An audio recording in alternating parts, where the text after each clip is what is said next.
बबुआ ये अब हार मान लेले बाड़े। अब रउआ निश्चिंत हो जाई। हमरा जे भी करे के बा वो हम करके ही रहब। बाप के अहंकार छोड़ के बेटा के आगे झुक के ही काम हम सौंप ले बानी। अब हाँ बोला और आगे बढ़ा। आगे हमरा ना बोल के हमार अपमान मत करिहा। ये सब कहा बेटा के ताना दे तरह तू ई तोहरा जैसा नहीं खे। जबान देला के बाद ये पीछे ना हटेला। तू चाहे एक बार पीछे हट सकेला। 20 साल पहले दिहल बात से तू मुकर गईल रहला। हमार गर्भ मारे के कारण तू है बाड़ा। एके हम तोहरा जैसन नहीं खी बनैले। फिर से वह बात कह के हमार मन मत दुखावा वैजयंती। हमार दिल के उ दर्द अभी भी हरा भरा बा। सन्यास के सिंहासन पे चढ़ के संसार के जीवन में विमुख होखला के दर्द तोहके का मालूम बा। जेकरा अंदर भावना होला दर्द भी ओकरे पता चलेला। तहरा जैसन के ना। दुखी मत होखा। तहरा साथे भइल अन्याय के बदला लेहला बिना हम केहू के ना छोड़ा।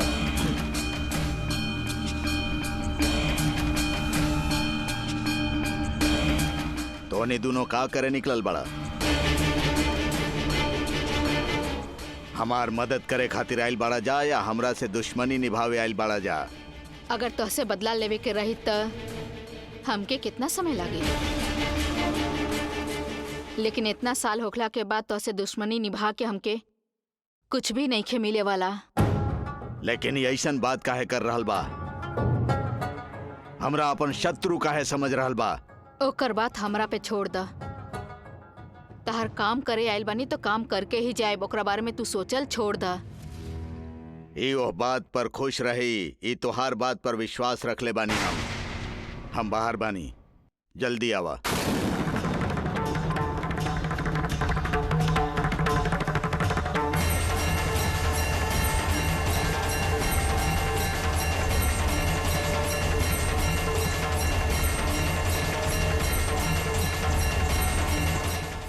चंदन, हमनी के सोच के आइल काम अब पूरा होखे वाला बा। ई विरूपाक्ष शास्त्री हमके बुला के आपन कब्र खोद ले बाड़े। आगे देखत रहा, मजा आई। वो विरूपाक्ष के सोचल सब मिट्टी हो जाई। हमनी के सोचल सब हमनी के मिली। जल्दी से जल्दी उनका के तड़फड़ात देखे के इंतजार करतानी। देखे के बा।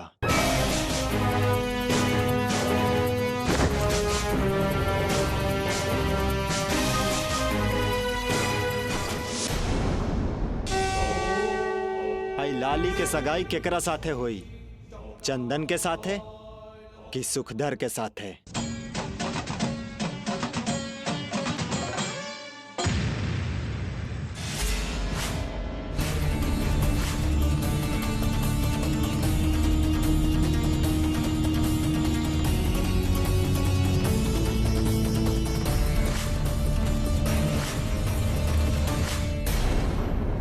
शेखर के घर के तरफ चला।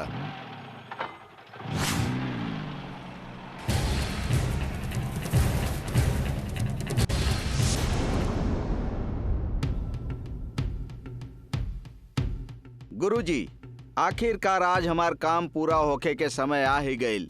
आज उ लाली के और ई सुखदर के लग्न पत्रिका लिखे के काम हो गईल त आधा काम तो हो ही जाई। सूर्यांशु, हमने जैसन सोचले रही सब कुछ निर्विघ्न वैसने हो रहल बा। एकर मतलब ई बा कि श्री चक्र के हमरा हाथे लागे से केहू न रोक सकी। और तू अगर एक कदम और आगे जाके शादी करबा तो हम ब्रह्मांड के अधिपति बन जाएबे।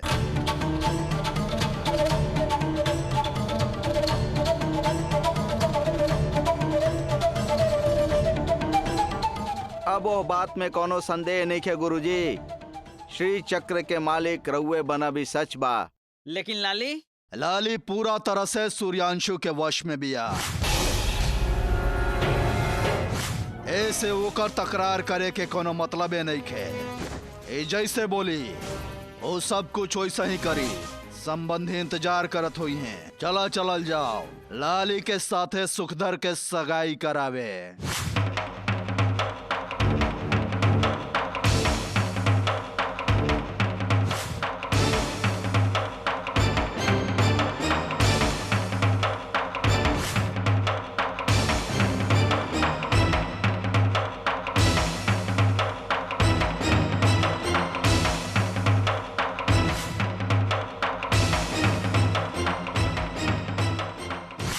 लाली, तू अब हमार वशीकरण के वश में बाड़ू। हम जैसन बोला वैसने तू सुनबू, और जब तक हम वशीकरण से तोरा ना छुड़ाई तोरा आजादी ना मिली, तू आजाद ना हो पैबू।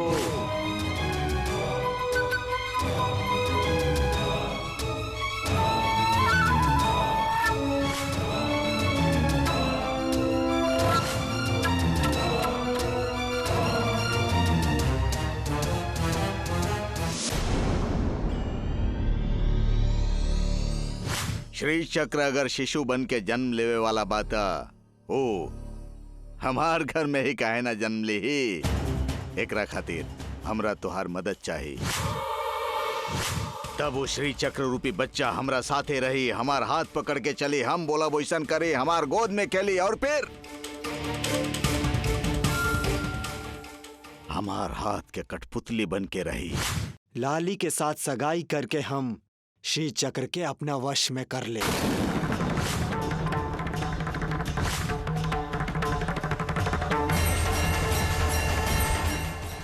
आखिरकार परम शिव के इच्छा के जैसन हमार भक्त लाली फल के खा लिहली। श्री चक्र ही फल बन के उनकर गर्भ में पहुंच गईल बा। अब 10 महीना के भीतर ही उनकर गर्भ से एगो महाशक्ति के जन्म इस धरती पे होखे वाला बा।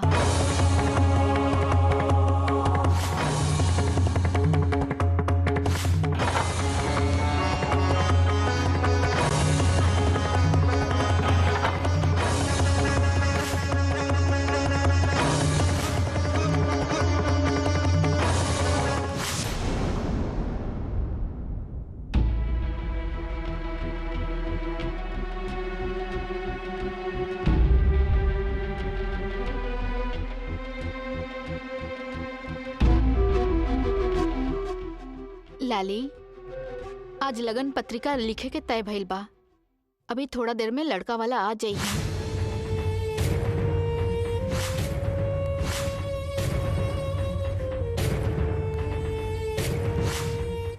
समय हो गईल बा, हम जौन बोले तनी सुना। अगर तू हमके गलत समझबू तो कोनो बात ना। प्यार करे वाला से ही शादी करल धर्म बा। उस सुखधर से शादी मत कर तू। लाली, तू इसे चुपचाप बैठल रहबू तो हम का सोचब? हमसे कुछ बात कर तू बहुत बदल गई बाड़ू। पहले जैसन नहीं खू। मौन काहे बाड़ू? कुछ बात कर तो चिल्लात बाड़ू। प्यार करा एक से और शादी करा दूसरे से, तारा खातिर जीवन भर के नरक हो जाई। ओकरा खातिर जिंदा उदाहरण हम बानी। देखा, ऐसे जिद करके बंगारी के बीच मझधार में हाथ मत छोड़ा। पहले से थोड़ा बुद्धू बा। तू ऐसे ओके धोखा मत दलाली।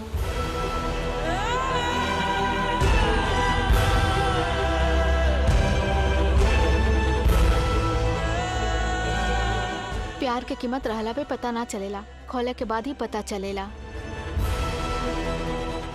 तू खोइया मत लाली। देखा, सुखधर से शादी ना करब ई बात जाके तू दादाजी से बोल दा। वो मान जाई हैं। ओकरा बाद तू बंगाड़ी से शादी कर लिहा। सोच ला।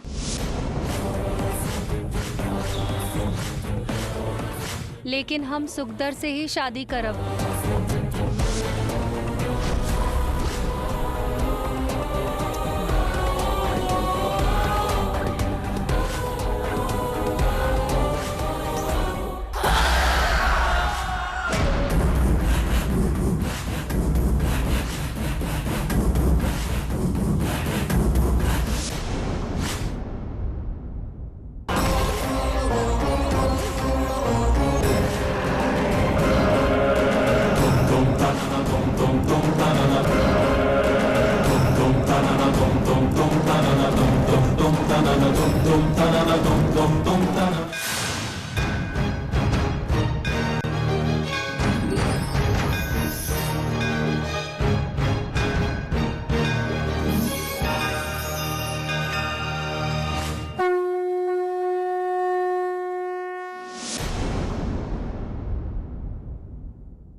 बंगारी,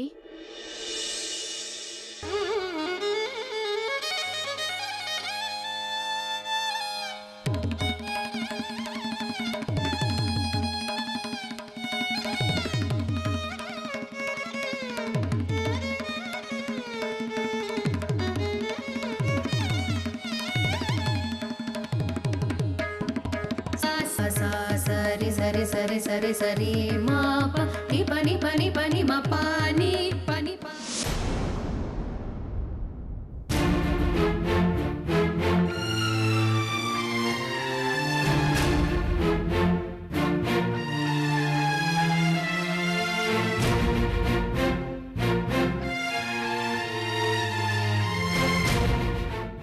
लाली, हमार मन में अपराधी भाव हमरा दबा रहल बा बेटी।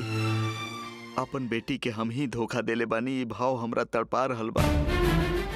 अपन बेटी के जीवन हम ही अपना हाथ से खराब कर रहल बानी, ऐसन हमरा लगत बा। हम अपराधी हो गइल बानी बेटी।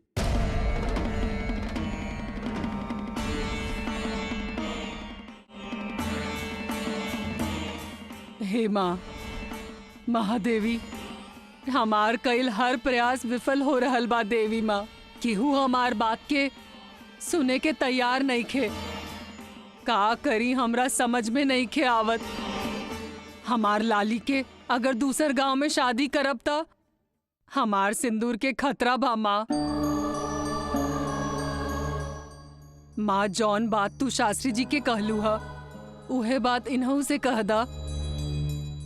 ई बात के अपना अंदर रख के हम छटपटात बानी।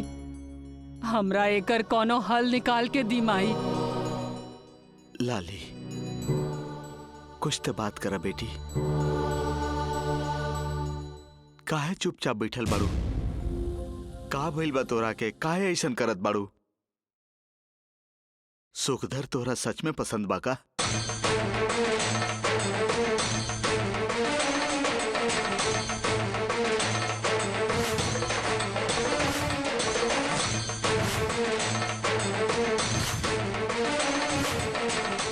न त हम तुहार और बंगारी के प्यार में मदद करब ही कहले रहनी। ऐसन बात से हम खुदे फिर गइल बानी। ऐसन लागी हमरा से नाराज होके तू ऐसन करत बाड़ू का?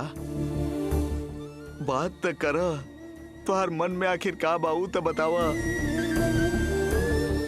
हमार मन में का चल रहल बा ई त रउआ पता बा ना। अपना आँख के सामने अपना सुहाग के खोवल कौनो सुहागन ना देख सकेली माँ। ऐसन दुर्भाग्य हमरा के मत दीही माँ। हमार पति के बचा ली माँ। देखा लाली, केहू कुछ भी बोले, कोनो बात करे, जीवन तो तोहरे जिए के बा।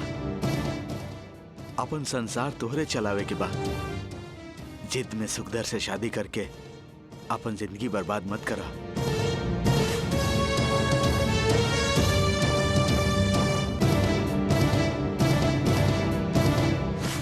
अब तो तोहरा चैन से रहे के दिन बा।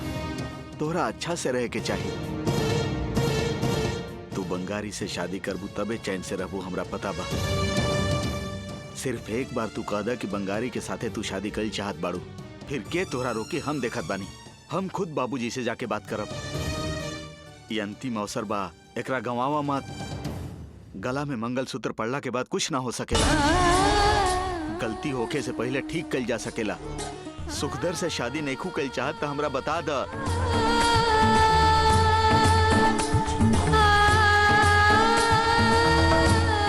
कोनो भी कारण से उस सुखधर से हमार लाली के शादी ना होके के चाहिए। रहुआ हमार रक्षा करी। पोती के मंगलसूत्र, दादी के मंगलसूत्र ना छीने के चाहिए। ओकरे खातिर हम हर प्रयत्न करके देख लेनी। ओकरा खातिर रहुआ कुछ करके हमार मंगलसूत्र के बचा ली माई।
शंकर शास्त्री जी, ओहो, आई आई आई आई।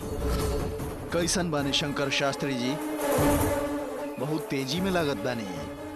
पोती के शादी के खुशी मुंह पर एकदम झलकता। काहे न रही, एके गो पोती बिया। और सफर बढ़िया रहे ना? कोनो दिक्कत ना भइल शास्त्री जी, सब एकदम सुखकर रहल। बाना सुखधर, कल पंडित जी के हाथ से शादी के लगन पत्रिका लिखवावे खातिर आह्वान के देख के हमार लइका बहुते खुश बा।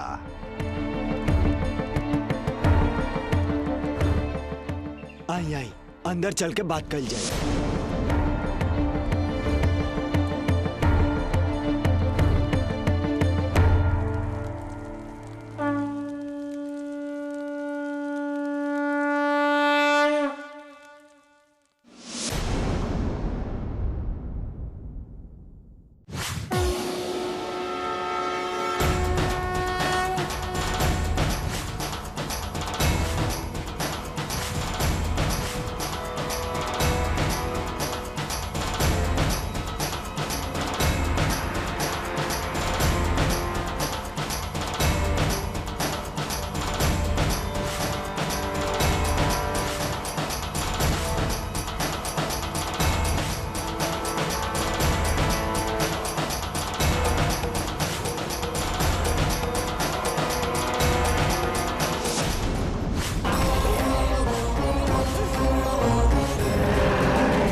यहाँ बैठी।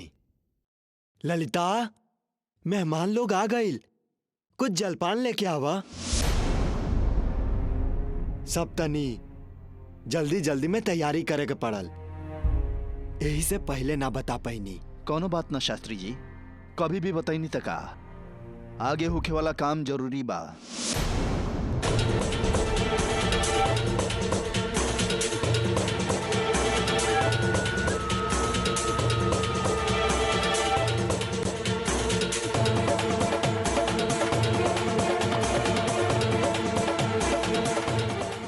दे दा,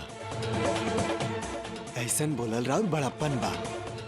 अब और 10 मिनट में लगन पत्रिका लिख के काम शुरू कर दिहल जाओ।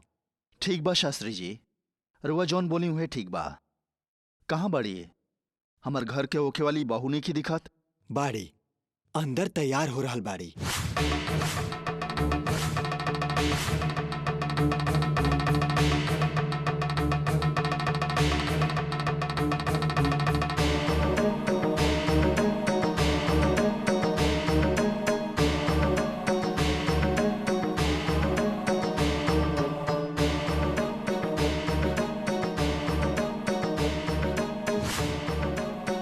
जन्म जन्मांतर से श्री चक्र पावे के प्रयत्न कैले बानी, होकर आशा इतना जल्दी कैसे छोड़ दी? कल के प्रयत्न में ही फल बा, प्रयत्न करे के चाहिए।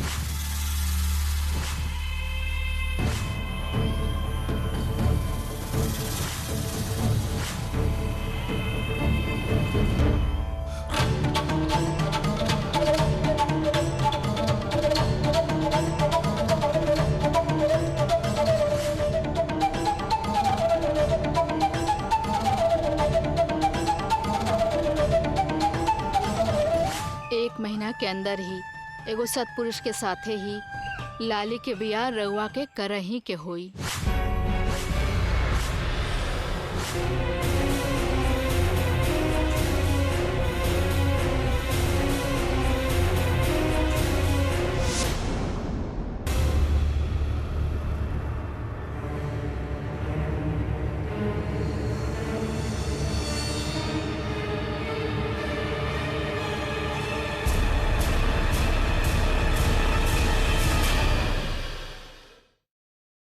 बाबूजी, विरूपाक्ष शास्त्री जी आइल बड़े।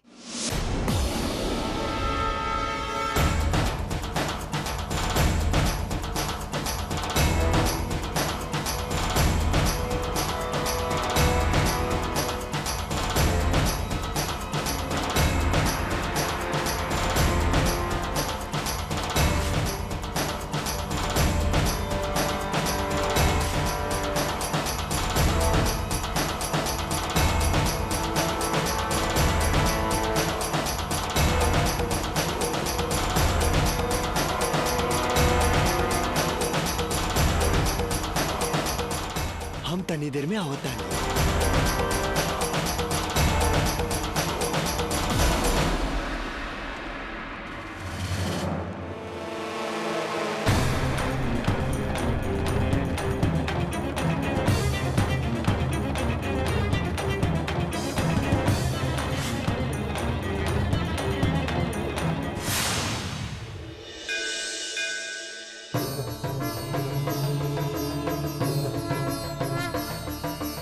साल भर मेहनत से काम करके पानी देके पोषण करके अब वो पौधा के फल देवे के समय बहुत नजदीक आ गइल बा। और ऐसन समय में तू अगर हाथ बांध के बैठब त पूरा साल भर के कईल काम व्यर्थ हो जाई ना बंगारी। रुआ का बात कहता नहीं, हम कोनो व्यवसाय नहीं करत, हमरा खाली चप्पल के रखवारी करे आवेला। तू चप्पल के रखवाली करेला खाली निर्वाह करे खातिर। ओके छोड़ के ई अलौकिक प्रपंच में तहर जिंदगी से जुड़ल अनेक कार बा बंगारी।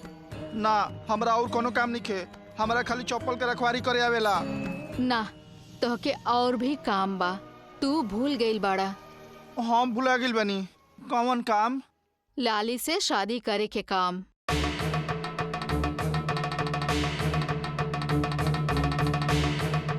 केकरा से शादी करे के फैसला कैले बाड़ू? सुखधर से। पागल है का की तरह से शादी करब? हम तो घर वालन के देखल लड़का से शादी करब। हमरा अच्छा घर चाहिए, पढ़ल लिखल लड़का चाहिए। शादी के तू मजाक समझेला का? मतलब हमरा से शादी ना करबू? ना करब।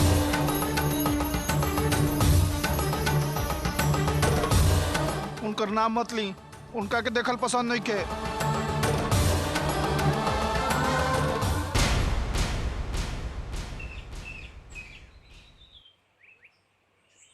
ई का विरूपाक्ष तू हमरा घरे?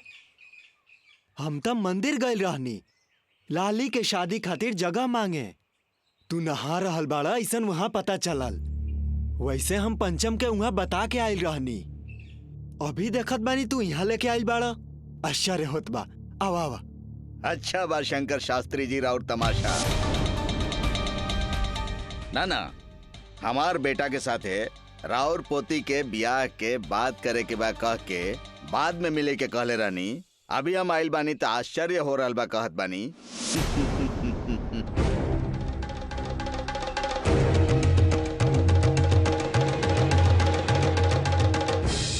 शंकर शास्त्री जी, यही तो हम रहुआ बानी ऐसे ठीक बा।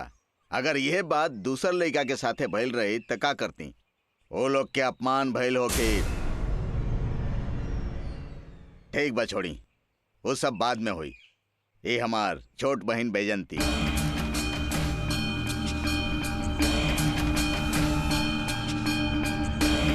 इनका जानत बानी ना, हमार बेटा चंदन बाड़े। ओ दिन रउआ घरे ले आके इनकर परिचय करौले रहनी। का बोल रहल बाड़ा विरूपाक्ष तू? परिवार के साथे आके ऐसे लड़की के हाथ मांगबा तो हम दे देब का भइल बा तोहके?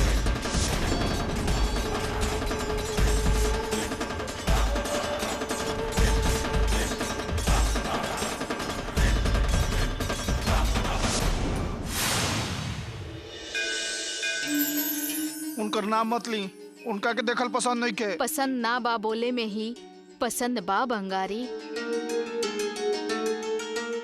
और एक दूसरा के पसंद करे के बाद शादी करके संसार बनावे के चाहे बंगारी। पसंद कैले रही, लेकिन तो अब उनका हमार जरूरत नहीं के। वो दूसरा से शादी खातिर मान गईली। लाली के जीवन में अभी जवन चलता ऊ सब ओकर इच्छा से नइखे होत। ऊ तो सिर्फ निमित्त मात्र बा। यही से तो ओके गलत गल ठीक ना होखी।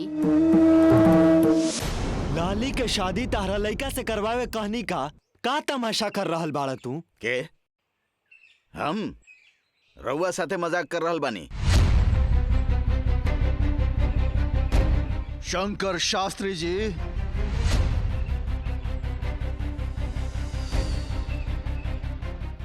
ये सब कहा शंकर शास्त्री जी। हमनी के लगन पत्रिका खातिर बुलवा के रउआ एगो दोसर संबंधी के बुलवा ले बनी। यहाँ कुछ गड़बड़ भइल बा कृष्ण शास्त्री जी। हम इनका के नहीं बुलावले। ई देख के रउआ नाराज मत होखी। शादी के बाद हमारा साथे होके के चाहिए, तब फिर ई काहे आइल बने? रुके हम हूँ यह पूछ रहल बानी। विरूपाक्ष, आज हमार लाली के लगन पत्रिका लिखा रहल बा। तहरा ऐसे अचानक आके संबंध के बात करे के का मतलब बा? पहले राउर बात के का मतलब बा शास्त्री जी, हमके बताई।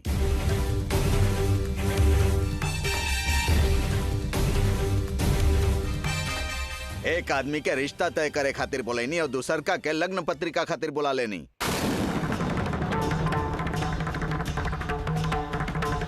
देखें, पहले बाहर के लोग के गांव के बाहर भेजी। संबंध हमनी दोनों के बीच में रहे, हमनिया के बीच में रहे। शास्त्री जी, ऐसन बुद्धिहीन बेअकिल आदमी के पहले वो तरफ भेजी। कौन समय में का बात करे के चाहिए कर ध्यान ही नहीं खे। तनी इज्जत से बात करा, बाहर के आदमी होके।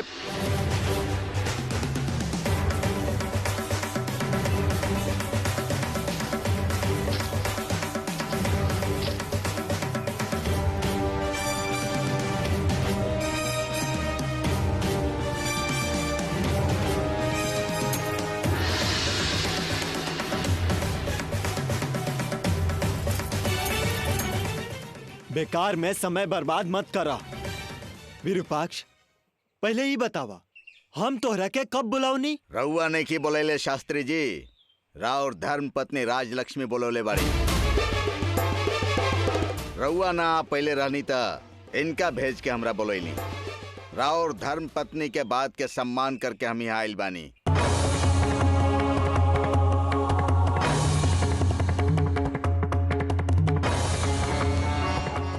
का राजलक्ष्मी तारा के बुलावले बाड़ी?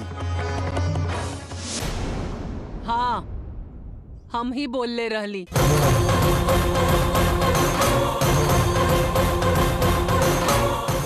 विरूपाक्ष शास्त्री के हम ही एजा बुलैले बानी।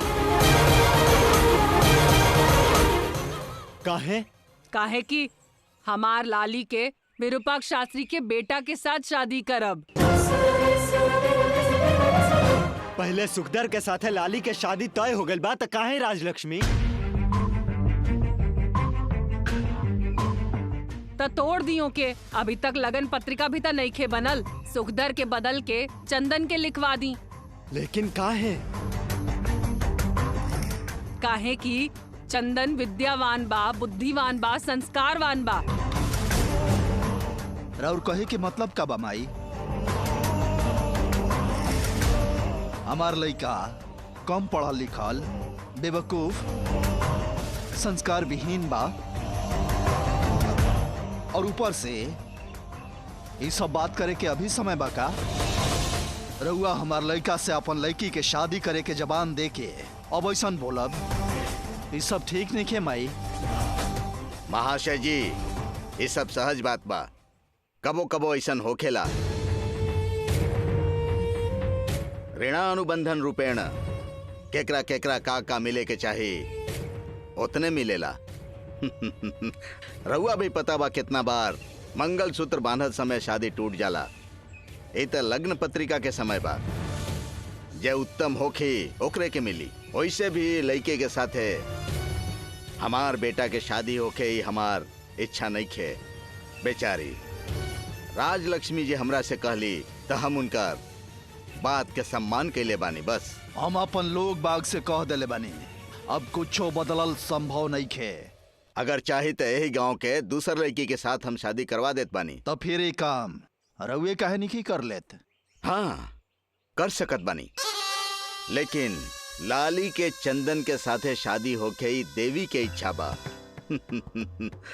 रउआ काहे व्यर्थ में प्रयत्न कर रहल बानी? जैसे कहनी वैसे ही करी। शादी पक्का हो गिला पर लड़की मांग रहल बनी, तो देखल जाए तो रउआ पर दया दिखावे वाला हम बानी। देखी महाशय, व्यर्थ में प्रलाप करे से कोनो फायदा नहीं है। एगो काम करी, राउर लइका के हम ही अच्छा लड़की देख के बियाह करवा देत बानी। अभी रउआ निकली। काहे?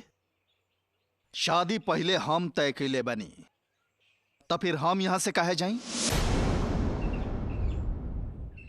आज हम यहां से लगन पत्रिका लिखवा के ही जाइब।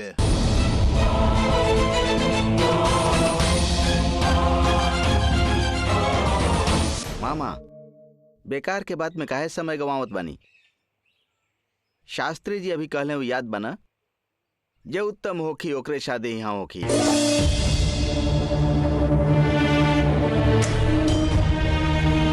वह एक तरह से परीक्षा होखी। हमनी दोनों में जे उत्तम होखी ओकरे साथे लाली के शादी होखी।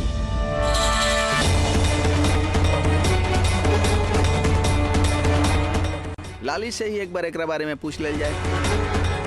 हमनी दोनों में जे उत्तम होखी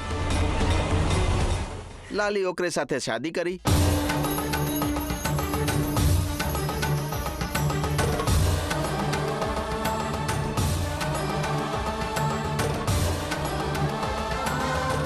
उनकर कल काम खातिर उहे जिम्मेदार बड़ी न। सुंदरी के गईला के बाद उनका जगह पर लाली आईली और शेखर भाई के बेटी बन गईली और हमार दोस्त बन गईली। और फिर एक दिन हमनी दोनों शादी के सपना देखनी, शादी करे के बोलनी तो ठीक बा कहली। अब हमारा आकाश में सीढ़ी लगावे के हिम्मत नहीं के। हम भुलाए के कोशिश करतनी, उनकर नाम मत ली। तू इतना ज्यादा निराश मत होका बंगारी। ओइजा जवन कुछ भी हो रहल बा ओमे ओकर कोनो हाथ नहीं खे।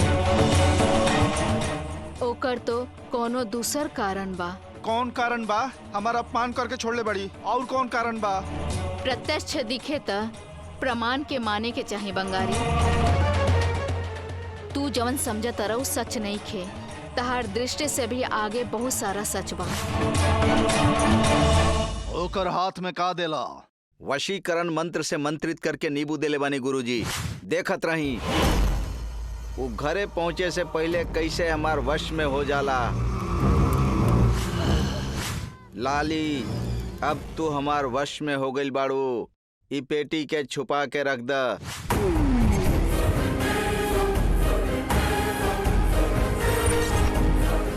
लाली, अब वो पेटी के ले जाके टेबल पर रख द।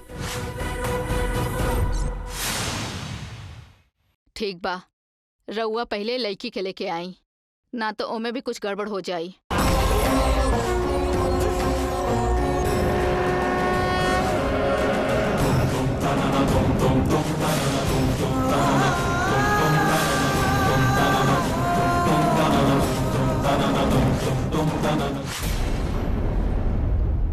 ऊ हमरा पता बा।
लाली